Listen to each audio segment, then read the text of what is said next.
मैं तो अभी बहुत छोटी हूँ, मैं सहन नहीं कर पाऊंगी। लेकिन मालिक पर तो जुनून सवार था। वह इस मौके का फायदा उठाना चाहते थे।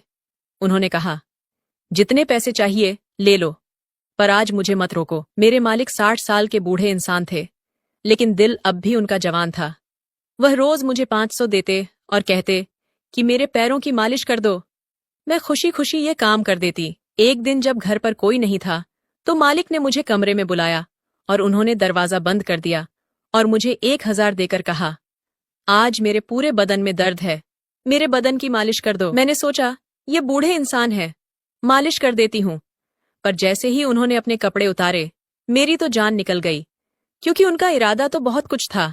दोस्तों, आपसे हाथ जोड़कर विनती है कि मेरे चैनल को जरूर सब्सक्राइब कीजिए। चलिए कहानी शुरू करते हैं।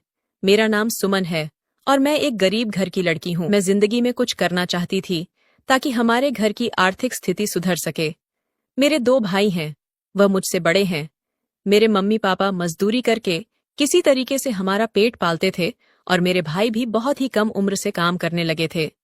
मुझे स्कूल जाने का बहुत शौक था, पर 5वीं तक पढ़ाई करने के बाद मैं पढ़ाई छोड़ चुकी थी, क्योंकि मेरी माँ ने मेरा स्कूल से नाम कटवा दिया था। मैंने माँ से कहा कि अगर मैं पढ़ लिख जाऊंगी तो हमारे हालात सुधर जाएंगे, पर मेरी माँ ने एक न सुनी और 12 साल की उम्र में ही उन्होंने मुझे एक घर पर काम पर लगा दिया था। अब मैं जवान हो रही थी और मेरे मालिक के घर पर मेरे 60 साल के बूढ़े मालिक गोरेलाल अपने बेटे और बहू और पोते के साथ रहते थे। उनका पोता 15 साल का था। उसका नाम पंकज था। पंकज मुझसे बस 2 साल बड़ा था। कभी कभी मैं उसके साथ बात करती तो पंकज की माँ गुस्सा हो जाती और कहती कि यह तो काम वाली है पंकज, तुम इससे दूर रहा करो। पर फिर भी जब भी मौका मिलता, पंकज मुझसे बात करता था। उसने मुझसे पूछा था कि तुम इतनी कम उम्र में पढ़ाई छोड़कर हमारे घर पर काम करने क्यों आती हो। मैंने कहा, हम बहुत ही गरीब हैं और मेरी माँ ने मुझे यहाँ पर काम पर लगा दिया। मेरा काम पंकज के दादा की सेवा करना था। मैं दिन भर घर पर रहती और मालिक की सेवा करती।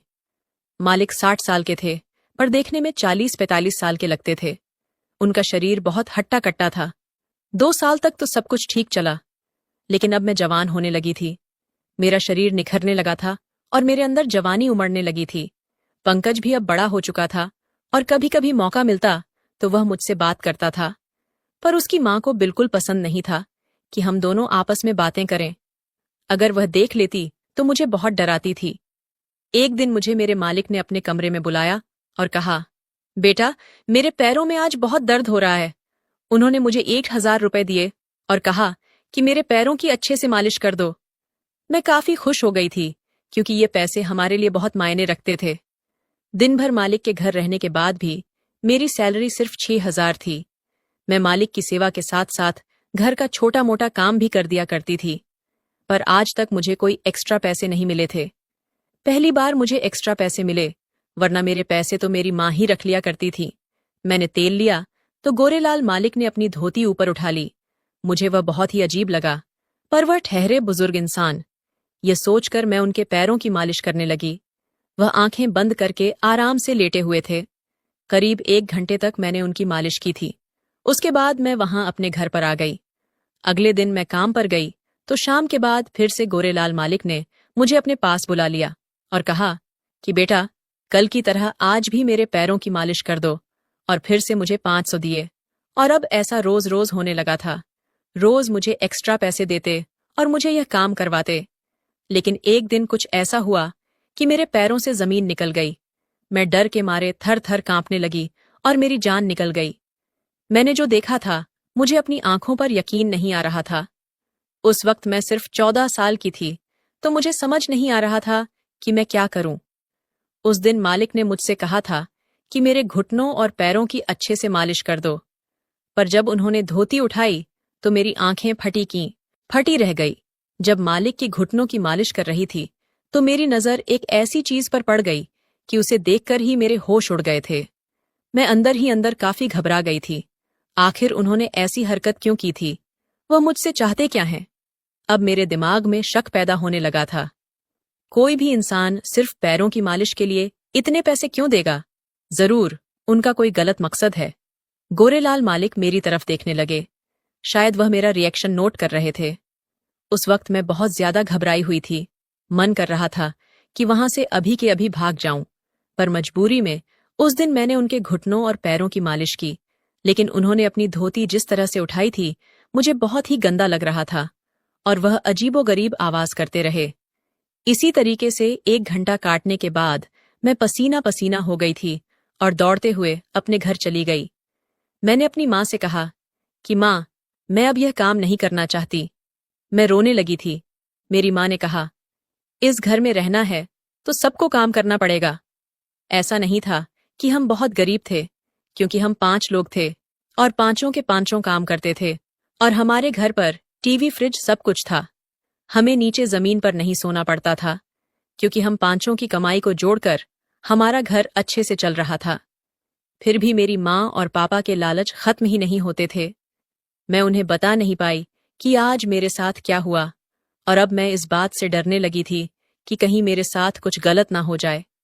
अगले 2 दिन तक काम के बहाने घर से निकलती तो थी, पर मैं काम पर नहीं गई और मैं इधर उधर काम ढूंढने लगी थी।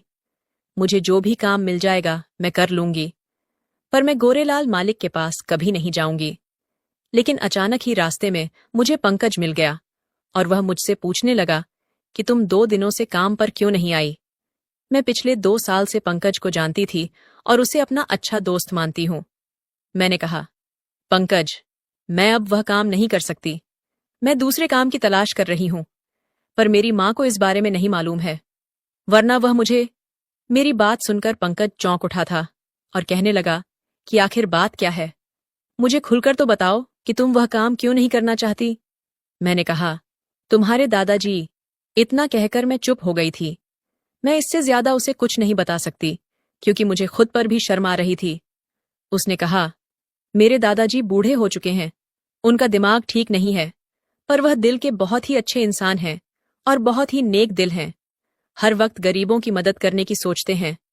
वह तो हर महीने तुम्हारे नाम पर 1000 रुपए जोड़ रहे हैं। अब तुम्हारे 2 साल के 24,000 अब तक जोड़ चुके हैं। जब तुम्हारी शादी होगी तो इन पैसों से वह तुम्हारी मदद करेंगे। अगर उनसे कोई गलती हो गई हो तो तुम उन पर ध्यान मत दिया करो, और तुम कल से काम पर आ जाना। मैं घर वालों को कह दूंगा कि तुम्हारी तबीयत ठीक नहीं थी, इसलिए तुम नहीं आई। अब मैं सोच में पड़ गई थी। हो सकता है कि मैं ज्यादा ही सोच रही हूं। शायद गोरेलाल मालिक कच्छा पहनना भूल गए होंगे। बेचारे 60 साल के हैं, भले ही जवान दिखते हैं। शायद उन्हें ध्यान ही नहीं रहा होगा और मुझे अपनी पोती जैसा ही समझते होंगे। बेचारे मेरी शादी का पैसा भी जोड़ रहे हैं, और मैं ही इतनी पागल हूं कि उनके बारे में क्या क्या सोच लिया। अगले दिन से ही मैं फिर से काम पर जाने लगी, और गोरेलाल मालिक फिर से मुझे अपने पास बुला लेते और पैसे देकर कहते कि मेरे पैरों की मालिश कर दो। लेकिन अब मैंने नोटिस किया कि वह जब धोती को ऊपर उठाते तो उनका सब कुछ नजर आ जाता था। हालांकि वह आगे पीठ करके रहते थे और कभी कभी ही मेरी तरफ देखते थे। मुझे यह काम करना बिल्कुल भी अच्छा नहीं लगता था, और रात होते ही मुझे इस काम के एक्स्ट्रा पैसे मिलते थे, जो कि मुझे अपनी माँ को भी नहीं देने पड़ते थे। तो मैं लालच में आ गई थी। एक दिन मैं मालिक के घुटनों की मालिश कर रही थी। पंकज की माँ अचानक से कमरे में आ गई। उनके आते ही मालिक ने अपनी धोती को बिल्कुल सही कर लिया। अब मुझे शक होने लगा कि मालिक मुझे दिखाने के लिए ही सब कुछ कर रहे हैं। फिर भी मजबूरी में मैं रोज काम के लिए आती थी। लेकिन 1 महीने बाद कुछ ऐसा हुआ कि मैं सारी रात रोती रही, चिल्लाती रही, पर मेरी आवाज सुनने वाला घर पर कोई नहीं था। पंकज अपने मम्मी पापा के साथ एक शादी में गया हुआ था, और पंकज की माँ ने मेरी माँ को फोन करके कह दिया था कि हम 2 दिनों के लिए बाहर जा रहे हैं, और आपकी बेटी को 2 दिनों तक हमारे घर पर ही रहकर मेरे ससुर जी की सेवा करनी पड़ेगी। घर का सारा काम करना पड़ेगा। उसके लिए अलग से मेरी माँ को वह 2000 देने वाली थी। मेरी माँ तो खुश हो गई थी, क्योंकि वह लालची थी, और मुझसे यह कह दिया था कि घर का सारा काम कर देना और खाना बना देना, और मालिक की अच्छे से देखभाल करना, और तुम वहीं पर रात में रुक जाना। पर मुझे बिल्कुल भी सही नहीं लग रहा था, और मैं बहुत घबरा रही थी। मैंने पंकज को बुलाकर भी कह दिया था कि मुझे बहुत घबराहट हो रही है। पंकज ने कहा, मेरे दादाजी बहुत ही नेक दिल इंसान हैं। मैंने तुमसे कहा है ना, तुम्हें डरने की कोई जरूरत नहीं है। वह तुम्हें अपनी पोती की नजर से देखते हैं। मैं पंकज से कह नहीं पाई थी कि वह मेरे साथ रोज क्या करते हैं। उनकी गंदी हरकतों से मैं बहुत ज्यादा परेशान हो चुकी थी। अब 2 दिन मुझे उनके साथ बिताने थे। पंकज और उसका परिवार शादी में चला गया। उनके जाते ही मैं रसोई में जाकर खाना बनाने लगी। खाना बनाते ही मालिक ने मुझे अपने पास बुला लिया। उन्होंने कहा, बेटा, आज मेरी तबीयत बहुत ज्यादा खराब है। आज तो तुम मेरे पूरे शरीर की मालिश कर दो। उन्होंने 2,000 निकाले और मेरे हाथों में थमा दिए। कहा कि आज पूरी रात मेरी अच्छे से मालिश करो। चलो, पहले खाना खा लेते हैं, फिर तुम मालिश शुरू कर देना। मैं दिन भर के काम से आज बहुत ज्यादा थक चुकी थी और मुझे रात भर जाग कर उनकी सेवा करनी थी, क्योंकि मैं भी इंसान ही हूं। मुझे भी तो नींद की जरूरत है। लेकिन 5,000 के नोटों को देखकर मेरे मन में लालच आ गया। मैंने उनसे पैसे ले लिए और पंकज ने मुझे बार बार कहा था कि उसके दादाजी एक नेक दिल इंसान हैं। लेकिन फिर भी न जाने क्यों मुझे अंदर ही अंदर बहुत ज्यादा घबराहट हो रही थी। मेरा दिल बहुत ही अजीब तरीके से धड़क रहा था, क्योंकि आज रात घर पर हम दोनों ही थे। खाना खाने के बाद डर डर कर मैं उनके कमरे में अंदर गई। मेरा गला बिल्कुल सूख रहा था। मेरी सांस बहुत तेज चलने लगी थी। मेरे अंदर आते ही मालिक ने कमरे की लाइट बंद कर दी और डिम लाइट जला दी, और उसके बाद उन्होंने मुझे मालिश वाला तेल पकड़ा दिया और फिर कुछ ऐसा किया कि मेरे होश उड़ गए।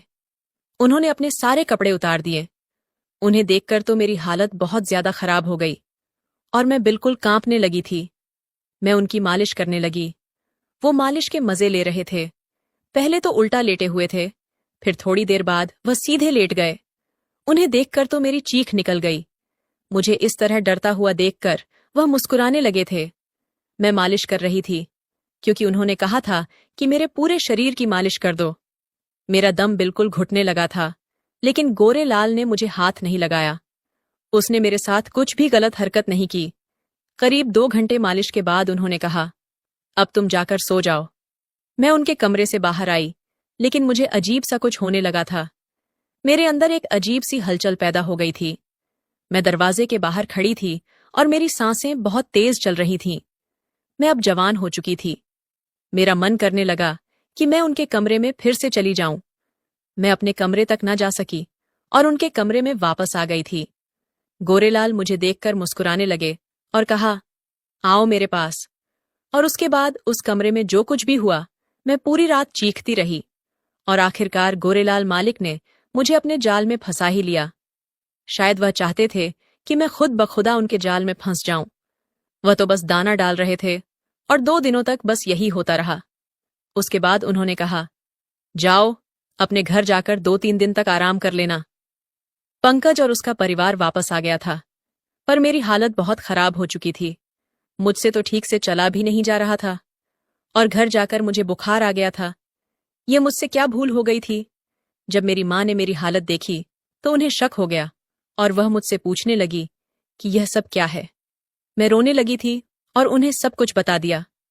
वह अपना सीना पीटने लगी और बार बार यही कहने लगी कि यह क्या कर दिया मैंने अपनी बेटी के साथ।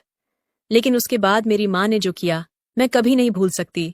वो सीधे मालिक के पास चली गई और कहने लगी कि वह सारी दुनिया को बता देंगी कि उन्होंने मेरी बेटी के साथ क्या किया है।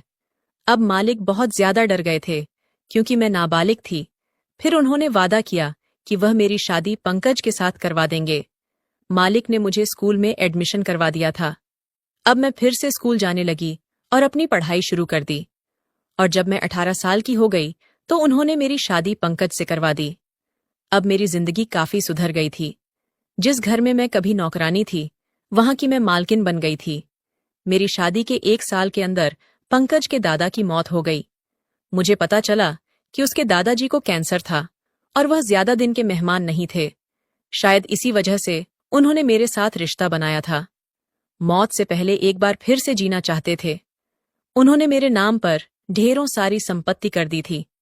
मैंने पंकज को कभी नहीं बताया था कि मेरे और उनके दादाजी के बीच क्या हुआ था, क्योंकि पंकज अपने दादाजी को एक अच्छा इंसान समझता था और मैं यह सब कुछ बताकर उसे दुखी नहीं करना चाहती थी। पर मेरी जिंदगी के वह दिन मैं कभी नहीं भूल सकती, और जब भी मुझे वह दिन याद आता है तो मुझे बहुत शर्मिंदगी महसूस होती है। तो दोस्तों, इस कहानी का मकसद यही है कि लालच बुरी बला है।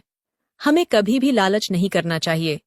कभी कभी लालच हमारी पूरी जिंदगी के लिए तावा छोड़ जाता है। तो दोस्तों, यह थी आज की कहानी। आपको कैसी लगी हमें कमेंट में जरूर बताएं। वीडियो अच्छी लगे तो लाइक करें, शेयर करें, सब्सक्राइब करें। धन्यवाद।